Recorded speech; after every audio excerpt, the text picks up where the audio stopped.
राधे राधे दोस्तों, कैसे हो आप सब। उम्मीद है अच्छे होंगे। मैं भी बहुत बढ़िया हूँ। स्वागत है आपका आपके अपने YouTube चैनल में स्टार्ट विद आदित्य में। जो भी लोग चैनल पर नए हैं तो सबसे पहले जाके वो चैनल को सब्सक्राइब कर लें, साथ में बेल आइकन दबा लें ताकि वो चैनल से जुड़ी सारी लेटेस्ट अपडेट वो पा सकें। दोस्तों, आज हम बात करेंगे हिंदी की और आज मुझे बहुत ही खुशी और मैं बहुत ही उत्साहित हूँ कि आज हमारी हिंदी की फाइनली पहली क्लास शुरू होने जा रही है। तो दोस्तों, पहली क्लास है हिंदी की। वैसे मैंने सोचा था कि मैं हिंदी को कहीं और से स्टार्ट करता हूँ, लाइक किसी और टॉपिक से, लेकिन फिर मुझे समझ में आया कि जो मैंने नाम रखा है बेसिक टू टॉप लेवल, ठीक है, यहाँ से सबसे नीचे से शुरुआत की जाएगी, आपके टॉप तक जाएगा। तो उसी हिसाब से मैंने भी फिर बेसिक से ही शुरुआत की, तो हमने वहीं से स्टार्ट की जहां से हिंदी शुरू होती है। और दोस्तों, अगर आप चैनल पर नए हो तो जल्दी से ये हमारा बैच जो है, इसमें टोटल आपको फ्री क्लास मिलेगी हिंदी को लेकर। साथ में मैं दोस्तों जीएस की क्लास भी आपकी लूंगा, जिसमें आपकी मूल विधि और इन सबको भी स्पेशल थोड़ा ध्यान दिया जाएगा। तो उम्मीद है कि आप साथ बने रहेंगे और आपका सपोर्ट बना रहेगा। तो सबसे पहले समय ना व्यर्थ करते हुए चलते हैं जल्दी बोर्ड की ओर। और बोर्ड की ओर दोस्तों, हमारा जो आज का पहला टॉपिक है वो हम शुरुआत कर रहे हैं हिंदी वर्णमाला। जैसा कि आप देख पा रहे हैं बोर्ड पे मैंने पहले से ही लिख के रख लिया है ताकि आपका समय व्यर्थ ना हो, क्योंकि जो क्लास हम अभी बहुत कम समय में खत्म कर देंगे उसके लिए फिर हमें लगभग 2 से ढाई घंटे लग जाते हैं, क्योंकि मेरा राइटिंग तो बहुत ही ज्यादा सुंदर है, तो इसलिए बहुत जल्दी मैं लिख लेता हूँ। लेकिन ये जोक सा पार्ट था दोस्तों, वह राइटिंग बहुत ही खराब है। तो सबसे पहले हम बात करते हैं हिंदी वर्णमाला की। तो अगर हम बात करें कि वर्णमाला क्या है, सबसे पहले तो हम ये जाने तो वर्णों के व्यवस्थित समूह को वर्णमाला कहते हैं।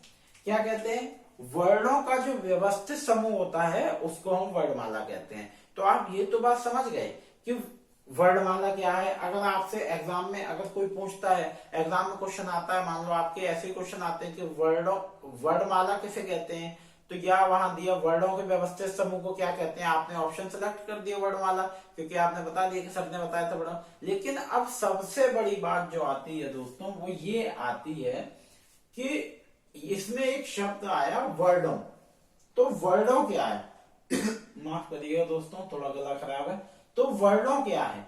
अब सबसे पहले हमें जो जानना है वो हमें ये जानना है कि वर्ण क्या है। तो अब हम जानेंगे कि वर्ण क्या है।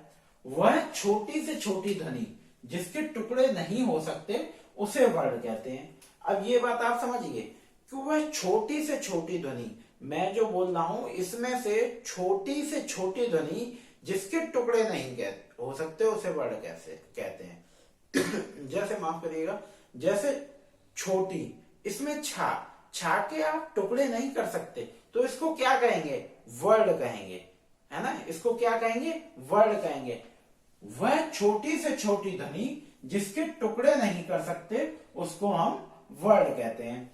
अब हम बात करते हैं दोस्तों कि मूल रूप से, मैं आपको साथ में यही भी बता दूं यहीं पे कि मूल रूप से वर्ण कितने होते हैं। तो दोस्तों, जो मूल रूप से हमारे वर्ण होते हैं वो मूल रूप से हमारे 52 वर्ण होते हैं। कितने होते हैं? 52 वर्ण। याद रखिएगा, मूल रूप से हमारे 52 वर्ण होते हैं। तो अब एक और चीज मैं आपको यहाँ पे स्पेशली बताना चाहूंगा कि कुछ लोग मैंने देखा है वो पढ़ाते हैं अक्षर और वर्ड एक ही में कर देते हैं, ठीक है। वो आपके बोलते हैं कि ये आपका अक्षर और वर्ड एक ही है, और वो उसकी एक परिभाषा दे देते हैं कि वह छोटी से छोटी ध्वनि जिसके टुकड़े नहीं हो सकते उसको अक्षर और वर्ड कहते हैं। लेकिन मैं आपको एक बात बता दूं, अक्षर से भी छोटी इकाई वर्ड है। अक्षर और वर्ड एक समान नहीं है, अक्षर से भी छोटी इकाई वर्ड है। जैसे आप एग्जाम्पल ले लो, आप एग्जाम्पल में दोस्तों यहाँ लेते हो कि काम को आपने एग्जाम्पल दिया, ठीक है। आप ये मान के चलो तो का प्लस माँ, तो ये तो आपके 2 अक्षर हैं। इसमें 2 अक्षर क्या है? एक का है, एक माँ है। लेकिन अगर हम वर्ड की बात करें तो इसमें आपके 4 वर्ड आते हैं। क्या आते हैं? 4 वर्ड आते हैं। जैसे का प्लस बड़ा आ प्लस माँ हलंत, ये आधे आधे प्लस आपका आ, तो ये आपके 4 वर्ड हो गए। कितने हो गए? 4 वर्ड हो गए। तो ये याद रखिएगा दोस्तों कि अक्षर से भी छोटी इकाई वर्ड है। और मूल रूप से हमारी वर्णमाला में कितने होते हैं? 52 वर्ड होते हैं। तो चलिए बहुत ही अच्छी बात है, आप समझ गए। अगर आपको नहीं समझ आया तो मैं फिर से आपको समझा दूंगा, आप दोबारा मुझसे, मैं दोबारा इसी चीज पे वीडियो बना दूंगा अगर आप कमेंट करके बोलेंगे, ठीक है। क्योंकि समझना बहुत जरूरी है। आराम से बैठ के वीडियो देखिए, दिमाग को खुला रखिए और हाथों को विराम दे दीजिए, ठीक है। क्योंकि लिखना जरूरी नहीं है, दिमाग में समझना और बिठाना बहुत जरूरी है। तो चलिए अब हम बात करते हैं लिपि की। हमने दो चीजें समझी। क्या दो चीजें समझी? एक हमने समझी वर्णमाला, और उसमें आया वर्णों के व्यवस्थित समूह को वर्णमाला कहते हैं। उसमें फिर आया वर्ण। तो वर्ण किसे कहते हैं? छोटी से छोटी एक ध्वनि जिसके टुकड़े नहीं किए जा सकते उसे वर्ण कहते हैं। आपने समझ लिया। और अक्षर से भी छोटी इकाई वर्ण है। अब हम यहाँ पर पढ़ेंगे लिपि। लिपि क्या है? तो सबसे पहले जो बात आती है भाषा का लिखित रूप। अगर हम किसी भी भाषा को लिख देते हैं तो उसको क्या कहते हैं? लिपि कहते हैं। भाषा का लिखित रूप लिपि कहलाता है। ये आप बात समझ गए? भाषा का लिखित रूप लिपि कहलाता है, ठीक है। अब हम बात करते हैं हिंदी और संस्कृत। कि हिंदी और संस्कृत कौन सी लिपि में आते हैं? तो आपने ये बात कहीं ना कहीं सुनी होगी, क्योंकि ये बहुत ज्यादा बोली जाती है, देवनागरी लिपि। तो हिंदी और संस्कृत दोस्तों किस में लिखी जाती है? हिंदी और संस्कृत आपकी देवनागरी लिपि में लिखी जाती है। अब हम बात करते हैं उर्दू की। उर्दू की लिपि क्या है?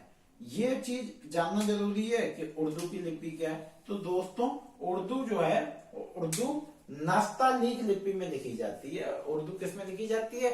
नस्तालीक लिपि में लिखी जाती है, जो कि फारसी का एक ही हिस्सा है, ठीक है। बहुत से लोग आपको डायरेक्ट बता देते हैं कि उर्दू फारसी में लिखी जाती है, वो भी सही है। लेकिन मेरा जो आपका इंटेंशन है, मेरा जो पूरा इंटेंशन है आपको समझाने का, वो बेसिक से लेके चलना है, ठीक है। तो छोटी से छोटी चीजें आपको ध्यान में लेके मैं चल रहा हूं, ठीक है। तो सबसे पहले हम बात करते हैं। और एक और चीज दोस्तों उर्दू के बारे में ध्यान रखना कि उर्दू हमेशा दाएं से बाएं लिखी जाती है, ठीक है। उर्दू कैसे लिखी जाती है?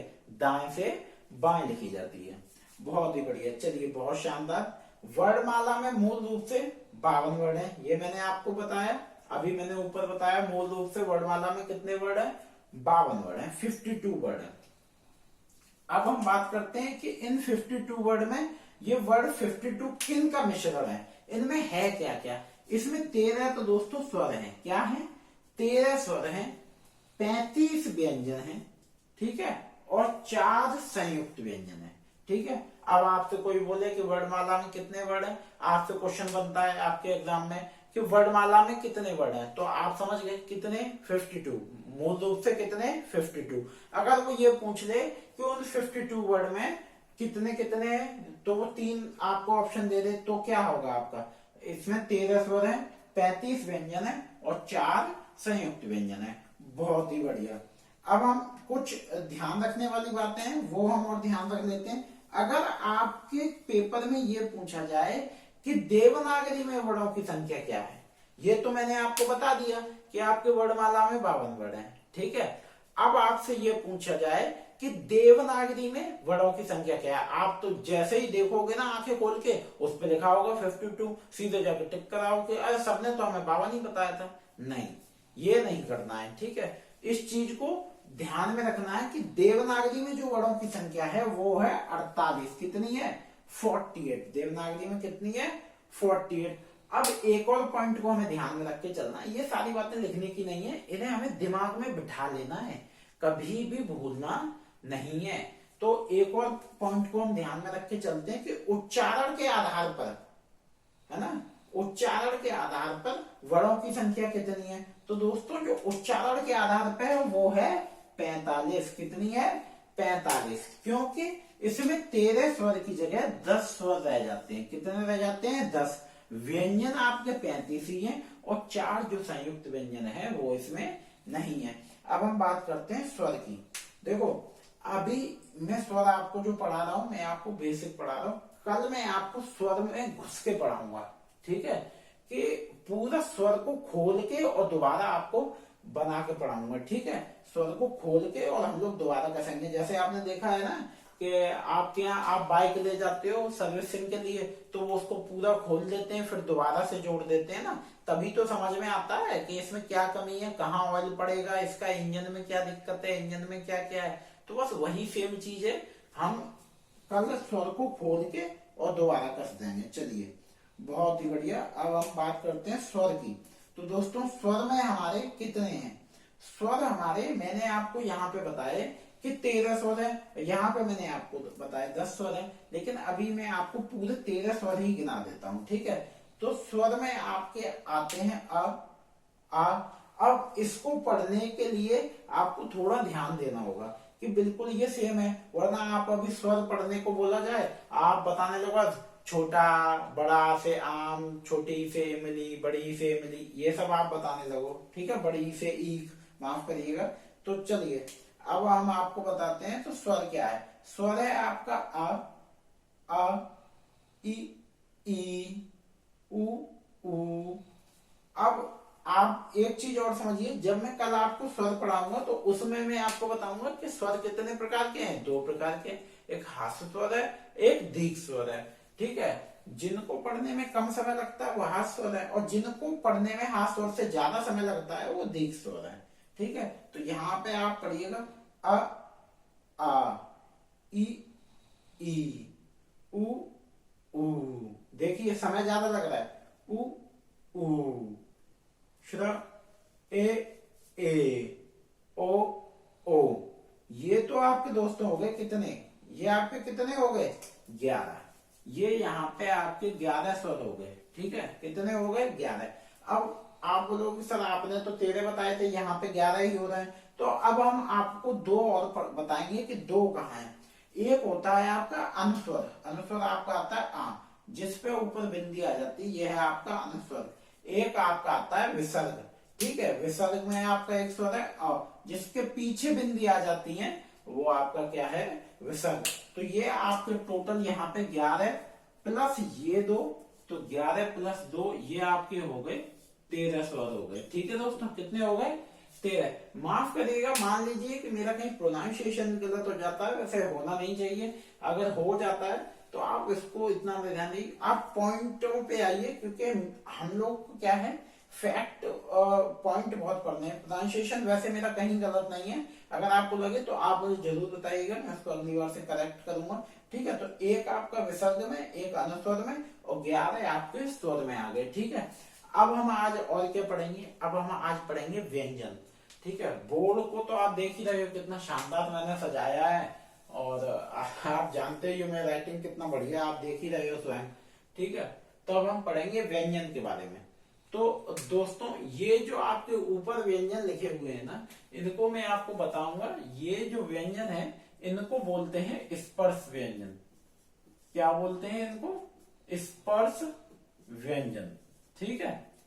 इनको व्यंजन के जो प्रकार हैं इसमें इनको बोलते हैं स्पर्श व्यंजन, ठीक है। स्पर्श व्यंजन में आपका आता है क वर्ग, चा वर्ग, टा वर्ग, ता वर्ग, पा वर्ग। इसको आप ऐसे भी याद कर सकते हैं, अगर आपको समझ में ना आए तो कचट तप, ठीक है, कचट तप।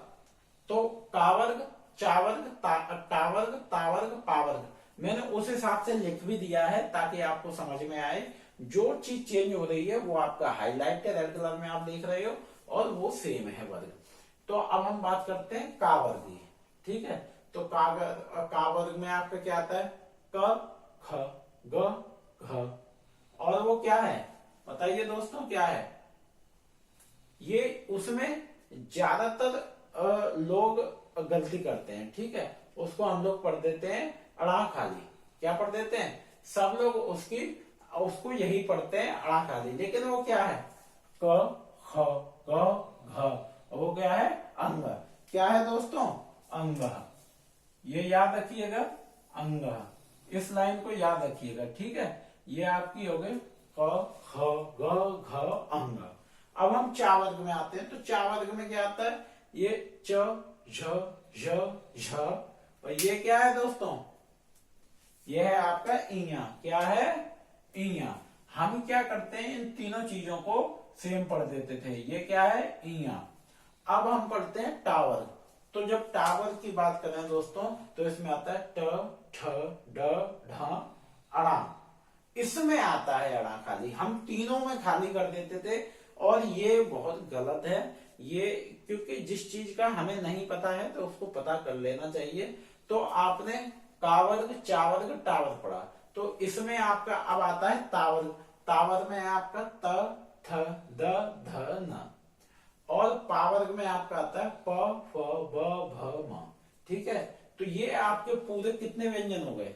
यहाँ मैंने आपको कितने व्यंजन बताए हैं, मैंने आपको यहाँ पे कितने व्यंजन बताए हैं, 35 व्यंजन बताए। कितने, 35। अगर हम इनकी बात करें तो ये आपके कितने हो गए, 1 2 3 4 5, और ऐसे ये कितने, 5। तो 5 इंटू 5 ये आपके 25 व्यंजन। तो आपके ये हो गए, कितने हो गए, 25 व्यंजन। 25 व्यंजन आपके कौन से हो गए, स्पर्श व्यंजन। ठीक है, इसको दोस्तों हम बोलते हैं, इसको बोलते हैं पंचम वर्ग। क्या बोलते हैं, पंचम वर्ग। ठीक है, और इसका जो प्रोनाउंसिएशन है दोस्तों वो याद रखिएगा। ठीक है, और जल्दी में आप भी जानते हो कि हम लोग ऐसे ही प्रोनाउंस करते हैं। आपके जो क्वेश्चन बनते हैं ना वो बहुत बढ़िया बनते हैं। ठीक है, क्वेश्चन को ध्यान रखिएगा कि उसमें वो पूछ लिया कि इसमें का वर्ग के कौन से व्यंजन है। ठीक है, इसमें का वर्ग के कौन से व्यंजन है, आपको ऑप्शन दे दिया उसने, छ झ झ ख ख क, तो आपको एक सिलेक्ट करना है। ठीक है, ऐसे क्वेश्चन बनते हैं। अब हम बात करते हैं जो मैंने लास्ट में, आप देखिएगा ये मैंने लिख के रखा है ड ढ ढ।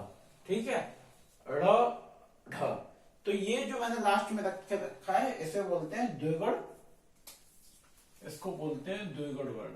ठीक है, द्विगुण वर्ण।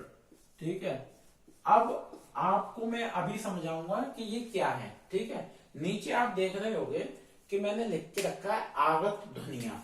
ये मैंने क्या लिख के रखा है, आगत ध्वनिया। तो 25, तो आप ऊपर आप ये ध्यान रखिएगा, ये यहां मैंने आपके 25 काउंट कर दिए, 2 हमारे ये काउंट होंगे 2। ठीक है, तो 25 प्लस 2 ये हमारे कितने हो गए व्यंजन, कितने हो गए, 27। अब हम बात करते हैं आगत ध्वनिया की, कि आगत ध्वनिया क्या होती हैं। ठीक है, आगत ध्वनिया क्या होती हैं। सो ज फ, इसमें आप देख रहे हो कि ये जा फा नहीं है, जा और फा नहीं है, ये क्या है, ज फ। ये क्या है, ज और फा। इसमें जो ये जो आप देख रहे हो ना दोस्तों, ये जो बिंदी लगी है ना यहाँ पे, ये जो पॉइंट लगे हैं इनमें, ये आगत ध्वनिया का प्रतीक करता है। आगत ध्वनिया क्या होती है, जिसमें अर्धचंद्र, ठीक है, अर्धचंद्र या नुक्ता आ जाता है। इनको क्या बोलते हैं, इन बिंदियों को नुक्ता बोलते हैं। क्या बोलते हैं, नुक्ता बोलते हैं। अगर वो आपको क्वेश्चन दे दे कि नुक्ता की पहचान कीजिए, तो आप कर लेंगे बहुत ही जल्दी।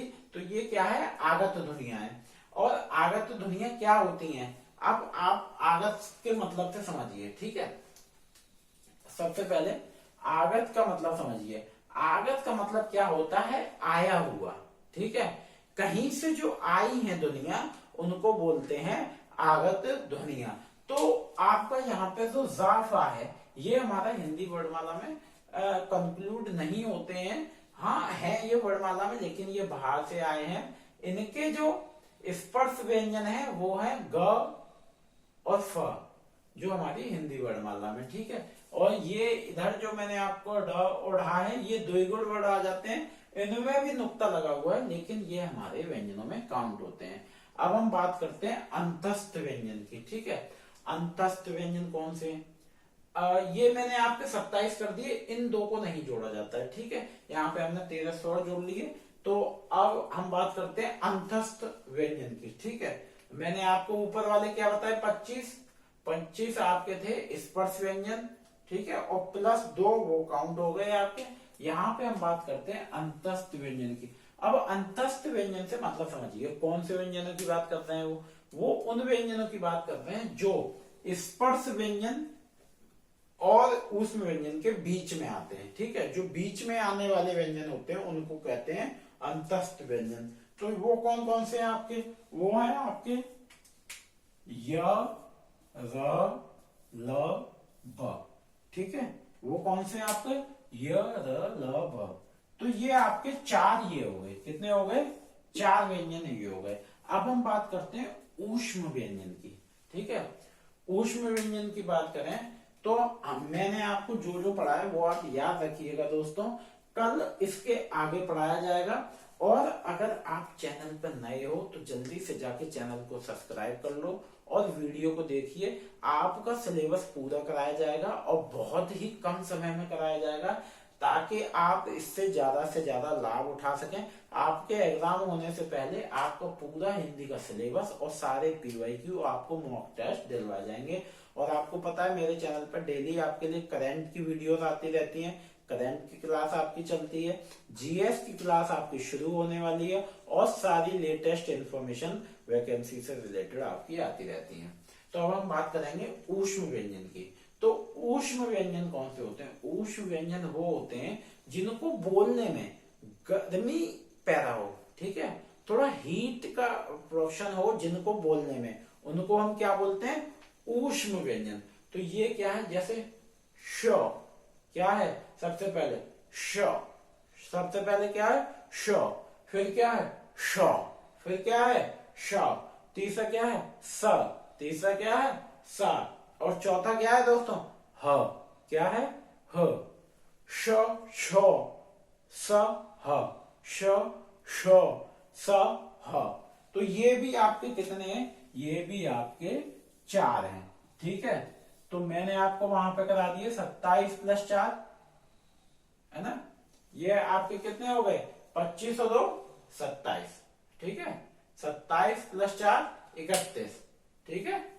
25, 27, 4 31 और 31 और 4। अब हम बात करेंगे दोस्तों आपके संयुक्त व्यंजन की। किसकी बात करेंगे? संयुक्त व्यंजन की, ठीक है। ये जो हमारा है, मैंने आपको यहाँ पे 13 स्वर हो गए, आपके 35 व्यंजन हो गए। तो आपके 13 स्वर और 35 व्यंजन यहाँ पे पूरे हो गए। कैसे हो गए? ये आपके यहाँ पे मैं आपको बता दूं 27, है ना, +4 और +4, ठीक है। तो ये आपके हो गए 35 व्यंजन, है ना। अब हम काउंटिंग साथ में करते रहिएगा और कोई चीज ना समझ में आए तो पूछिएगा, ठीक है। अब हम पूछने के लिए आप कमेंट कर दीजिए, मैं उसको दोबारा जरूर बताऊंगा। अब हम चलते हैं संयुक्त व्यंजन की ओर, ठीक है। तो संयुक्त व्यंजन क्या है? आप इसका मतलब समझ रहे होंगे कि संयुक्त का मतलब क्या है। आपने बोला होगा, आपको मैं एग्जांपल के लिए समझाता हूँ। जैसे आपके घर में कभी कोई आता है और आप चाचा ताऊ सबके साथ रहते हैं, तो वो बोलता है कि, तो आपके पापा बोलते हो कि नहीं हमारा संयुक्त परिवार है। तो इसका मतलब समझिए, सब जो मेल जोल से बना हो, ठीक है, जो मेल जोल से बना हो व्यंजन, उसको कहेंगे संयुक्त व्यंजन। क्या कहेंगे? संयुक्त व्यंजन। अब आप ये समझिए, इसमें भी 4 आपके आते हैं। 4 क्या है? छ छतरी वाला, त्र ज्ञ, ठीक है, आपका ज्ञ ज्ञानी वाला, और श्र श्रमिक वाला। इसमें भी आपके 4 वर्ड आते हैं, 4 वर्ड आते हैं। अब सबसे पहले हम पढ़ेंगे कि छा किससे बना है, ठीक है। छा श आपका बना है का। और इसकी एक जो मैं आपको पहचान बताऊं कि जो संयुक्त व्यंजन है वो 2 या 2 और वर्डों के मिश्रण से बना होता है, लेकिन इसमें जो पहला वर्ड होगा उस पे हलंत लगा होगा, वो आधा ही लिया जाता है, ठीक है। तो अब हम बात करते हैं, जैसे श में आपका का देखिए आधा है, और फिर श पूरा है। त्रा में आपका ता आधा है और फिर जा पूरा है। ये आपको दिख रहा होगा, है ना। अब हम बात करते हैं ज्ञ वाला, ज्ञानी वाला। तो इसमें जा आपका आधा है और इया आता है, तो इया आपका पूरा है। अब श्र की बात करें तो इसमें श आधा है और रा आपका पूरा है। तो ये चीज आपको समझ में आई। तो 4 आपके ये हो गए, कितने हो गए? 4, ठीक है। 4 आपके ये हो गए। अब हम यहाँ पर टोटल भी कर लेते हैं। अब हम अगर इनका टोटल करें तो आपके 13 तो मैंने आपको स्वर बता दिए, 2 आपके एक्स्ट्रा थे जो आप देख रहे हैं, एक अनुस्वर एक विसर्ग, है ना। और 35 आपके व्यंजन हो गए, 35 हो गए ना। वो आपके मैंने 35 व्यंजन कर दिए। कैसे? 25 + 2 और आपके 4 अंतस्थ और ऊष्म व्यंजन हो गए, ठीक है। और 4 आपके संयुक्त व्यंजन हो गए, ठीक है। तो ये आपके कितने हो गए? ये आपके हो गए 52। 35 + 13 कितने हो गए? 48, 48 और 4